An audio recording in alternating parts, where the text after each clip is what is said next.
This is an attack of the 50-foot uterus. In 4th grade, they herd us all into the gym that smells permanently of sweat and 10-year-old bodies, elbows and joints cocked out of place, to sit in front of a giant projector screen where animated birds and bees start singing a song about a big-footed doodle girl ambling happily across a yellow notebook page on the screen. The song changes, and the smiling girl shoots into a 6-foot-tall, anatomically correct line drawing of Venus de Milo, complete with new hair that blossoms like a continent between her legs, and a box stretched across her stomach that demonstrates the uterus like taking a tour of the cola factory. Here are the bottles, here are the caps, and here's the fizz that makes it all work. The Overgen halogen lights come back on slowly, like a new blue light above our heads, like we are climbing out of an ocean. And the teachers ask us, "Are there any questions?" The silence is filled with the Greek chorus because we all know what this is. Sex education class. In 7th grade, after the unit on saying no to drugs, the guest teacher arrives with film slides printed on colored gels for the 2-week unit on sex education. After the photographs of the fuzzy-furred fetus floating in purple utero, the 10th picture of the herpes-infected penis that looks like paintings of medieval men who whipped themselves bloody before God to try to stop the bubonic plague. The childbirth montage of a gaping hole that must lead to another universe where horses and lions dance on cave walls fissured by cranial lines of all the creatures that want to kill you. We realize this is not sex education, but a black and white Saturday matinee movie where we are the monsters hiding from the sonorous roars of our testicles, the simpering snarls of the hungry vagina.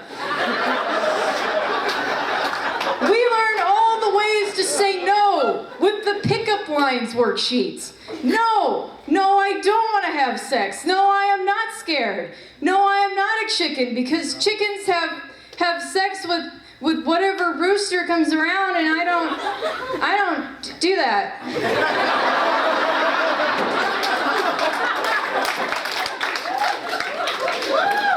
Because there's not much room for overthinkers in, say it with me folks, sex education class. In 10th grade health, the teacher says it. Miss Weber, will you please read page 230 aloud for the class? Because she knows she can't trust anyone but the virgin, glasses-thieved prude to do so. I gulp air with the stifled giggles of 20 girls. Yes, ma'am. And I proceed to read the words written in Reagan-era purple on the page. Ovaries, testes, fallopian, semen, ovulation. They are Latinate, clinical, Roman-inspired as torture.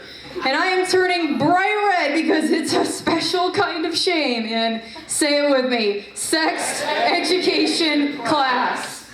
In graduate school, I finally figure it out. Sex education class taught us not just to never spread our legs, but never to spread our arms open either. Those teachers taught us to say no, but they never taught us when to say yes. They never taught us to separate fear from love. So when love shows up with a Spanish accent, when love shows up with an acoustic guitar in a bar, sits down next to me and says, "How's it going?" all I know how to say is,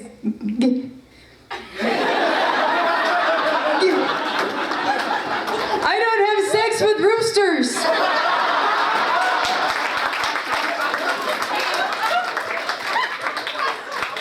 It's time to teach ourselves what sex education class never did.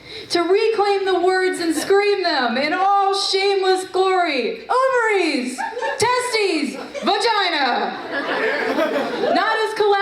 rages, but as the Arc de Triomphe. Not to run away when love knocks and asks if we want to do coffee, but to say with all the strength of white marble Venus de Milo, yes.